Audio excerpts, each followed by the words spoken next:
بسم اللہ الرحمن الرحیم الحمدللہ۔ آج ہماری تلاوت کا آغاز 26ویں پارے سے سورہ احقاف۔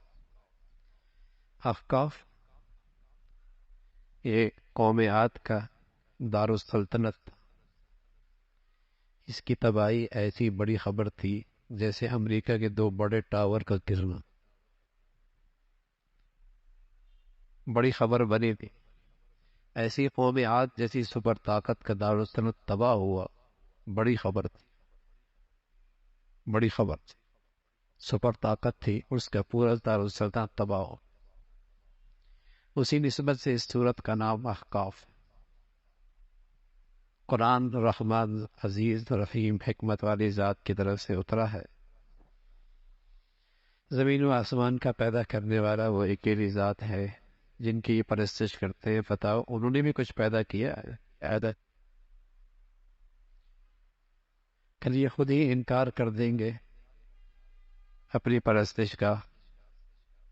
اللہ کا نبی صرف وہی کی پیروی کرنے والے ہیں، وہی کی اتباع کرتے ہیں۔ جو اللہ کو اپنا رب مانتا ہے اور پھر اس پہ استقامت کا مظاہرہ کرتا ہے، وہ امن اور چین کی دولت پائے گا، سکون اور اطمینان کی دولت پائے گا، آج بھی اور کل بھی۔ خوف نہیں ہوگا، حزن نہیں ہوگا۔ والدین کے ساتھ حسن تلقین ہے، حسن سلوک کی تلقین ہے۔ والدہ بوجھ اٹھاتی ہے، بچہ پیدا کرتی ہے، دودھ پلانے کی مشقت اٹھاتی ہے۔ حسن سلوک کی تلقین ہے۔ اولاد 2 قسم کی ہوتی ہے، ایک نیک فرما بردار اپنے ماں باپ کے لیے دعا گو، اور دوسری نافرمان اولاد ماں باپ کے لیے تکلیف کا باعث گستاخ۔ دونوں کا تذکرہ فرمایا۔ قوم عاد کا تذکرہ ہے۔ اللہ کی پکڑ کس شکل میں آئی؟ بادل آئے، گرمی کی شدت، انتہائی ہوس، جیسے سانس نکلتا ہو۔ بادل آئے، سب اس امید سے باہر نکلے کہ بارش آئے گی۔ بارش کوئی نہیں تھی، اس کے اندر تو آگ تھی۔ جہاں اس کی ہوا اور تپش پڑتی، خاک راکھ کر دیتی۔ اس قوم کی ہلاکت کا تذکرہ ہے۔ اللہ نے تمہیں بھی اپنی قدرت سے ٹھکانہ دیا ہے۔ بڑی بڑی قومیں آئی ہیں، نافرمانیوں کا انجام یہ ہوا۔ اللہ نے اپنے حبیب کو تسلی دی۔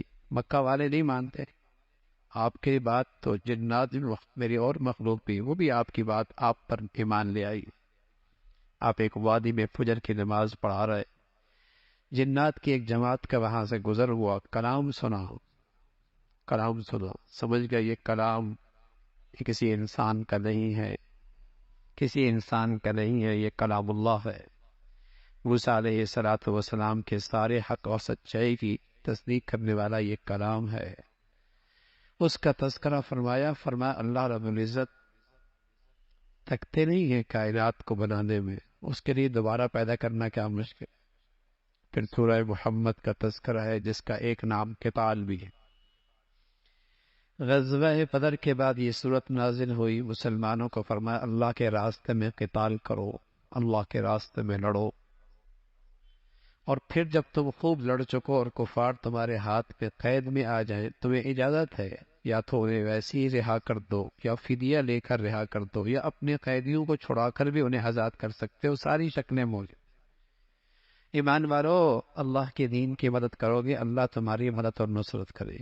کافر ہیں جن کی زندگی کا مقصد صرف کھانا ہے، اور ایسا جیسا جانور کھاتا ہے، حلال حرام کی کوئی تمیز نہیں ہو، اس کا مقصد ہی معدہ اور شہوت ہے، بس اس سے اوپر اس کی سوچ جاتی ہی نہیں۔ معدہ اور شہوت کیسے پوری ہے؟ فرمایا یہ جانوروں کا کام ہے۔ اہل تقوی کے لیے اللہ نے آخرت بڑھیا رکھی ہے۔ جنت کا ایک منظر ذکر فرمایا، نہریں چل رہی ہوگی، دودھ کی بھی ہوگی، شہد کی بھی ہوگی، شراب کی بھی ہوگی، میٹھے پانی کی بھی ہوگی۔ شراب بھی ایسی جس سے دماغ میں خلل نہیں آئے گا، دودھ بھی ایسا خراب نہیں ہو، پانی بھی بڑے مزے کا۔ یہ ساری نعمت، تو کیا وہ شخص جو جہنم کا کھولتا پانی پیے گا اور یہ جنت کے مزے لوٹے گا، دونوں برابر ہو سکتے ہیں؟ نہیں ہو سکتے۔ یہ دونوں نقشے اللہ نے بتائے، نیکی کی اجر، نیکی کا ثمرہ، اور بدی اور کفر اور شرک کی گندگی کی نحوست۔ کھولتا پانی پیے گا، آنتے بھی باہر آ جائے۔ ایمان والے تو اللہ کی طرف سے کلام اترتا خوش ہوتے۔ منافق جب اس میں دیکھتے ہیں کوئی جہاد اور قتال کی آیت ہے تو ایسے مرنے لگتے ہیں جیسے ان پہ موت طاری ہو گئی. اس کا تذکرہ فرمایا. قرآن اللہ کی کتاب ہے، اللہ کی کتاب ہے، اس کا تذکرہ فرمایا. ایمان والو، اللہ اور اللہ کے رسول کی اطاعت کرو، یہی ہے تمہارے اعمال کی قبولیت، ورنہ تمہارے سارے اعمال ضائع، اس کی کوئی قیمت نہیں اگر اللہ اور اللہ کے رسول کی اطاعت نہیں. یہ دنیا چند روزہ ہے، لہو و لعب ہے، تھوڑی سی زندگی ہے، اللہ کے لیے اسے گزار لو. فرمایا کفار مذاق اڑایا کرتے تھے کہ راہ حق کے لیے اور دین کی سربلندی کے لیے وسائل اللہ کے نبی اکٹھا کیا کرتے تھے، کہتے تھے فقیر ہو گیا اللہ، لیاذ باللہ. فرمایا نا جو اللہ کے راستے میں خرچ کرے گا تو اس کا اپنا فائدہ ہے، اور جو بخل سے کام لے گا اپنا ہی نقصان ہے. اللہ تو اپنے دین کی سربلندی کے لیے کسی اور کو کھڑا کر دے گا اور کسی اور کی دولت قبول کر لے گا، وہ تمہارا محتاج نہیں ہے. پھر سورہ فتح کا تذکرہ ہے. فتح یہ غزوہ صلح حدیبیہ، یہ تمہید ہے فتح مکہ کی، فتح مکہ کی تمہید ہے. اسی نسبت سے سورت کا نام سورہ فتح ہے، فلاح کامیابی. صلح حدیبیہ کا واقعہ اس صورت میں ذکر ہے. آپ علیہ الصلوۃ والسلام کو خواب آئی، اب اپنے ساتھیوں کے ساتھ بیت اللہ گئے ہیں، طواف کر رہے ہیں، لیکن وقت کی تعیین نہیں. آپ اپنے ساتھیوں کو تیار کر کے چل پڑے. جب آپ سفر پہ پہنچے، آپ کے ساتھ آپ کے سچے جانثار سچے ساتھی وہ 1400 تھے. منافقین مدینہ میں خوشیاں منا رہے ہیں، واپس کوئی نہیں آنا، سب مارے جائیں، واپس کوئی نہیں آنا، سب مارے جائیں. مسلمان حدیبیہ کے موقع پہ پہنچے، اللہ کے نبی کا معجزہ ظاہر ہوا. آپ کی اونٹنی بیٹھ گئی، آگے جانے کے تیار نہیں. خبر ملی کہ کفار نے تو نیاموں سے تلواریں نکال لی، وہ تو جنگ کے لیے آمادہ ہے. حضور علیہ الصلوۃ والسلام نے انہیں اطلاع کی کہ ہم جنگ کرنے نہیں آئے، ہم تو طواف کر کے عمرہ کر کے واپس چلے جائیں. آپ نے اپنا قاصد اور اپنا سفیر اسلام اور قاصد رسول صلی اللہ علیہ وسلم عثمان کو بنا کر بھیجا. چچا بھتیجے کے یہاں رات ٹھہرے، صبح مذاکرات کے میز پہ حاضر ہوئے. ادھر خبر پھیل گئی آپ کی شہادت کی کہ کفار نے، مشرکین نے آپ کو شہید کر دیا. حضور علیہ الصلوۃ والسلام نے اپنے ساتھیوں کو اکٹھا کیا کہ اگر ان کی یہ مرنے کی خبر سچی ہے تو ہم یہاں سے بدلہ لیے بغیر نہیں جائیں گے، ہم بھی مرنے مرانے کے لیے پھر تیار ہے. آؤ بیعت کرتے ہیں. بیعت، اس بیعت کا نام بیعت رضوان ہے. اللہ فرما رہا ہے یہ لوگ آپ سے بیعت کر رہے ہیں جان کی بازی لگانے کے لیے، تو ان سب کے اوپر پھر اللہ کا ہاتھ ہے، اللہ بھی بیعت کر رہا ہے. سبحان. 1400 کی تعداد اور نہتے، اور دشمن اپنی پوری مسلح فوج کے ساتھ. لیکن مخلصین اور ان وفاداروں کا حال دیکھیے، نبی کے ساتھ تیار ہو گئے. بعد میں اطلاع آئی بات غلط تھی، جھوٹ تھا. حضرت عثمان واپس آ گئے، زندہ ہے، اس کا تذکرہ فرمایا. پھر منافقین کی مذمت فرمائی جو مسلمانوں کے بارے میں بدگمانی میں مبتلا تھے، اور اللہ نے ان تمام صحابہ کی تعریف، مدحہ، ان کی شان کا تذکرہ فرمایا کہ درخت کے نیچے جو آپ سے بیعت کر رہے ہیں میں ان سب سے راضی ہو گیا، میں ان سب سے راضی ہو گیا. ان کی رضا کا اللہ نے تمغہ ان کو دے دیا، انعام دے دیا. پھر اللہ رب العزت نے آپ کو فتح مکہ عطا فرمایا. کچھ اگلے سال آپ مکہ تشریف لے گئے، عمرہ کیا آپ نے. پھر رسول اللہ صلی اللہ علیہ وسلم کے ان سچے جانثاروں کی کچھ نشانیاں بتائیں. صحابہ رضوان اللہ علیہم کو ان کو نشانیاں بتائیں. ان کی نشانیاں کیا ہیں؟ یہ کفار کے مقابلے میں تو سخت ہے، آپس میں نرم دے دیں. اللہ ہمیں بھی نصیب فرمائے، اللہ ہمیں بھی نصیب فرمائے. اللہ تعالی ہمیں بھی یہ خوبی نصیب فرما دے کہ مسلمان آپس میں شیر و شکر ہیں. کفر کے مقابلے میں سیسا پلائی ہوئی دیوار ہے، لیکن آج مسلمان کافروں کا دوست ہے، اپنوں کا دشمن. کیا دنیا بھر کے اندر، اسلامی دنیا میں یہ کافروں کے ساتھ یاری ہے اور مسلمانوں کے ساتھ دشمنی ہے. ان کے ساتھ مل کر مسلمانوں کی تباہی میں ان کے ساتھ کھڑے ہیں، لیکن مسلمانوں کی حمایت میں کھڑا ہونے کے لیے کوئی تیار. کیا المیہ اس وقت پوری دنیا میں، اسلامی دنیا کا. فرمایا صحابہ کی خوبی کیا تھی؟ اشداء للکفار رحماء بینہم، کفار کے مقابلے میں سخت تھے اور آپس میں نرم دے، آپس میں ایک دوسرے کے خیر خواہ، ہمدرد. اور ان کے چہروں پہ نیکیوں کا نور چمک رہا ہے، نیکیوں کا چور چمک رہا ہے. یہ چھوٹی سی جماعت ہے لیکن اللہ نے اس جماعت کو طاقتور کر دیا، آہستہ آہستہ طاقتور کر دیا. لیکن اس طاقت کو دیکھ کر کفار اندر ہی اندر جل رہے ہیں، مشرک اندر ہی اندر تکلیف میں ہیں. جب مسلمان مخلص ہو اور اللہ کا دین زندہ کر رہے ہو، دشمن کو پریشانی تو ہوتی، لیکن پھر ساتھ اللہ رب العزت نے تمام مسلمانوں کی کامیابی کا تذکرہ اور اللہ نے کی ان کے ساتھ رضا کا اعلان فرمایا. پھر سورہ حجرات، اس سورت کا ایک نام سورت الادب بھی ہے. ادب، میں تو اپنے بچوں کو عام طور پہ جو اعتکاف میں بیٹھتے ہیں میں نے بتاتا ہوں، با ادب با نصیب. آج ادب ختم ہو گیا، دین کی برکتیں ختم ہو گئی. پہلے ادب ہوتا تھا، گھر میں بڑوں کا ادب ہوتا تھا، وہاں سیکھتے تھے. خاندان کے سربراہ کا ادب ہوتا تھا، اولادیں وہاں سیکھتی تھی.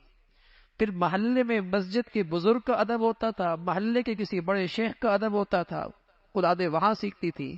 اب گھر سے لے کر باہر تک کسی کا ادب ہے ہی نہیں، تو تربیت کہاں سے ہو؟ تربیت کہاں؟ تربیت تو ادب سے ہوتی ہے. نہ باپ کا ادب، نہ گھر کے کسی بڑے کا ادب، نہ کسی بوڑھے کا ادب، نہ استاد کا ادب، نہ کسی عالم دین کا ادب. بے ادب مخلوق پیدا ہو گئی، محروم ہو گئی. اب یہ اپنی زندگی کی ضرورت پوری کرتی ہے دائیں بائیں سے، دین نہیں پھر سیکھتی، اخلاقیات نہیں سیکھتی. تو یہ پوری صورت ادب کی ہے. اور اس ادب میں پہلی چیز بتائی کہ اللہ کے نبی سے پیش قدمی نہ کرو. ایسی اپنے بڑوں سے بھی پیش قدمی کرنا خلاف ادب. والد ہے، بڑا ہے، شیخ ہے، استاد ہے، مربی ہے، ان کے سامنے چلنا بے ادبی ہے. ان کے سامنے آواز بلند نہ کرو، انہیں چیخ اور چلا کر نہ بلاؤ. آج بھی اللہ کے نبی دنیا میں نہیں ہے، لیکن آپ کے روضہ اقدس پہ زور سے سلام کہنا، زور سے بات کرنا، اعمال ضائع ہو جائے، نیکیاں ضائع ہو جائے. ادب کے ساتھ وہاں بھی حاضری پورے ادب کے ساتھ، اعضاء پر خشوع ہو، اعضاء پہ خشوع ہو. جیسے اللہ کے نبی کے دربار میں حاضری ہے، ایسے ادب کے ساتھ سلام ہو اور وہاں سے آواز نہ اٹھے. یہی بڑوں کی مجلس کا ادب ہے. اللہ کے گھر کا تو پھر ادب ہی ادب ہے نا بھائی. مسلمانوں میں پہلے اللہ کے گھر میں آتے تھے، آواز نہیں اٹھتی تھی. پھر مسلمانوں کو تلقین فرمائی، سنی سنائی بات کو آگے نہ پھیلاؤ. اور خاص طور پہ جب وہ بات تمہارے پاس کسی فاسق فاجر کے پاس سے آ جائے، جس کی زندگی خود دینداری اور ایمان پر نہیں ہے، تم اس کی بات کو آگے کیسے پھیلا رہے ہو؟ تمہارے پاس کیا تحقیق ہے؟ اور اس کی بات کو بنیاد پر تم کسی پہ الزام تلاشی کر رہے ہو، کسی پہ تنقید کر رہے ہو. اور پھر اس پروپیگنڈے کا نتیجہ کیا ہوگا؟ آپ کا معاشی نقصان. آج مصیبت ہے، سنی سنائی بات، میسج آیا ہے پھیلا دی، خبر سنیے پھیلا دی. کوئی تحقیق نہیں اس کے حقائق کیا ہیں، حقیقت کیا ہے، کس نے پہنچائی، کس نے پڑھی، کس نے کہا. مسلمانوں کو تلقین فرمائی. پھر اللہ نے مخلص مسلمانوں کا تذکرہ فرمایا کہ اللہ نے ایسا ایمان دیا تھا جو ایمان ان کے اندر رچ بس گیا تھا، اور کائنات کی سب سے محبوب اور قیمتی چیز ان کے نظر میں ایمان تھی. اور اس ایمان کا اثر ان کی زندگیوں میں یہ تھا کہ انہیں گناہوں سے نفرت ہو گئی، گھن ہو گئی. اللہ ہمیں ایسا ایمان نصیب فرما دے. اور ایسی ایمان کی دعا ہمارے نبی کیا کرتے تھے، اور نبی امت کو نصیحت کیا کرتے تھے، تم بھی اللہ سے ایسا ایمان مانگ کرو. حبب الینا الایمان وزینہ فی قلوبنا وکرہ الینا الکفر والفسوق والعصیان. اللہ ایسا ایمان دے دے کہ گناہوں سے مجھے گھن آنے لگ جائے، جیسے پخانے اور گندگی سے گھن آتی ہے، اس نجاست گناہوں کی شکل میں اس سے گھن آنے لگے. فرمایا یہ رائے راست پہ لوگ، مسلمانوں کے جو جماعتیں آپس میں باہم دستے گریبان ہو جائے، صلح کرا دو، صلح کرا دو. اور کوئی زیادتی کر رہا ہے، سب مل کر اس کے خلاف ہو جاؤ. ایمان والے سارے کے سارے آپس میں بھائی بھائی. اللہ سے ڈرا کرو ان کے معاملے میں، اللہ کی پھر تم پہ رحم ہوگا. عام طور پہ معاشرہ جن بنیادوں پر آپس میں ٹوٹ پھوٹ کا شکار ہوتا ہے، جو اسباب ہیں جس سے دل ٹوٹتے ہیں آپس سے، ان کا تذکرہ خاص طور پہ فرمایا کہ مسلمانوں تم اس سے بچو. پہلی چیز، کسی کا مذاق اڑانا، کسی کا مذاق اڑانا. 3 دوست مل گئے، ایک کا مذاق اڑا رہا ہے. مذاق کرنا بری بات نہیں ہے، اللہ کے نبی بھی کیا کرتے تھے، جس سے طبیعت میں بشاشت پیدا ہو. لیکن ایسا مذاق اڑاؤ جس سے دوسری کی عزت نفس مجروح ہو، جس میں اس کی ذلت ہو، یہ حرام ہے، یہ حرام. اور فرمایا کسی کو برے لقب سے مت پکارو. ٹھنگنا، فلاں فلاں، بچوں نے نام، لڑکوں نے نام رکھے ہوتے، برے لقب سے مت پکارو. اور تجسس نہ کرو، کسی کی برائیوں کی تلاش میں نہ رہو، بدگمانی نہ کرو، غیبت نہ کرو. یہ سب چیزیں ہیں نا ہمارے معاشرے میں. اسی سے تو گھر ٹوٹتے ہیں، اسی سے خاندان ٹوٹتا ہے، اسی سے معاشرہ ٹوٹتا ہے. تم سارے کے سارے انسان ہو. تمہاری جو تقسیم ہوئی ہے خاندان کے لحاظ سے، قبائل کے لحاظ سے، قوم کے لحاظ سے، یہ صرف پہچان کے لیے ہے، یہ کوئی برتری کی چیز نہیں ہے. عزت اور برتری کی چیز تمہارے دلوں کا تقوی ہے. عزت اور برتری کی چیز وہ دلوں کا تقوی ہے، چاہے وہ کتنے ہی ذات کے لحاظ سے چھوٹا ہی کیوں نہ ہو، لیکن تقوی ہے، اللہ کے یہاں معزز ہے وہ. اور کتنا ہی شاہانہ خاندان سے تعلق رکھتا ہے، تقوی اور پرہیزگاری نہیں، اللہ کے یہاں اس کی ایک مچھر کے پر کے برابر بھی قیمت. عزت اور مرتبے کی چیز تقوی ہے. ایمان والوں کا تذکرہ فرمایا جو اپنی جان مال اللہ کے راستے میں دیتے ہیں، اپنے مالوں کو اللہ کے لیے خرچ کرتے ہیں. فرمایا یہ سچے لوگ ہیں. کبھی بھی اسلام پہ عمل کر کے جتلانا نہیں کہ ہم نے کوئی بڑا کارنامہ سر انجام دیا ہے. یہ تو اللہ کی مہربانی ہے کہ تمہیں نعمت اسلام مل گئی، تمہیں نعمت اسلام مل گئی. اس کا تذکرہ فرمایا. سورہ قاف کا تذکرہ ہے، قرآن کی عظمت کا تذکرہ. پھر وہی بات کہ مرنے کے بعد زندگی کیسے ہوگی، مٹی ہو جائیں گے، بوسیدہ ہو جائیں گے، مٹی ہو جائیں گے. فرمایا زمین و آسمان کا نظام تو دیکھو کس نے بنایا ہے. آسمان سے بارش برستی دیکھو نا کس طریقے سے اللہ کھیت اگاتا ہے، کھجوریں اگاتا ہے، درخت اگاتا ہے، پھل پیدا کرتا ہے. جو اللہ اس کو پیدا کرتا ہے تمہیں بھی زندہ کرے. اللہ رب العزت نہ پہلے پیدا کرنے میں تھکا ہے، نہ دوبارہ تھکے گا. انسان کو اللہ نے پیدا کیا اور اتنا قریب ہے جیسے شہرک چونکہ محاورے میں قریب ترین چیز ہے، اللہ نے وہی ذکر فرمائی. انسان کے دائیں بائیں فرشتے بیٹھے، بدی بھی لکھی جا رہی ہے، نیکی بھی لکھی جا رہی ہے، کوئی چیز نہیں چوک رہی. آپ کے زبان کے بول فضا میں تحلیل نہیں ہوئے، ریکارڈ میں آ گئے. پہلے تو شاید یہ بات سمجھ میں نہ آ جائے، اب تو سمجھ میں آتی ہوگی یہ بات کیسے ریکارڈ ہوتے. آپ موبائل کو آن کر کے رکھ دیں، آپ کے قدم بھی گنے ہیں،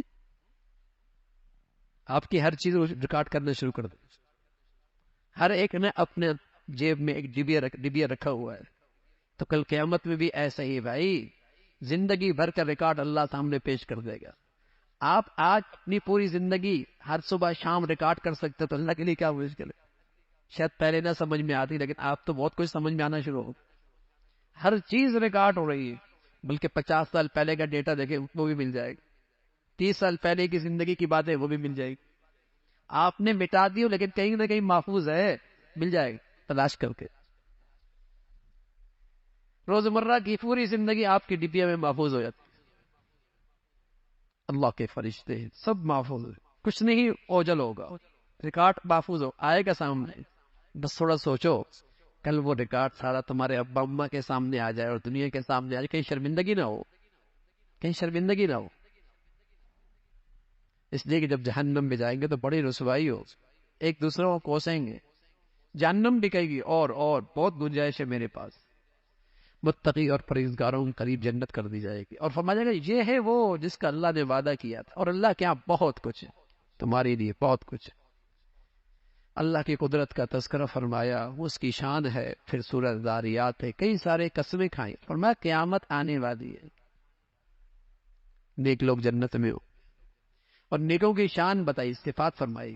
اللہ کا دیے عمر اللہ کے راستے میں خرچ کرتے، رات میں قیام کرتے، تہجد پڑھتے، سحری کے وقت اللہ سے معافی مانگتے. یہ جنتیوں کی صفات ذکر فرمائی.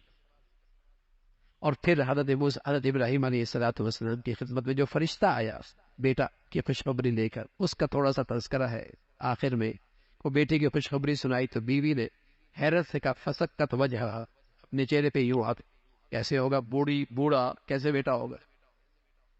فرمایا انہ العزیز الحکیم، وہ ذات بڑی غالب ہے، حکمت والی ہے، اس کے لیے کیا مشکل ہے، اس بڑھاپے میں تمہیں اللہ اولاد دے دے گی۔ اس کا تذکرہ فرمایا۔ اللہ عمل کی توفیق نصیب فرمائے۔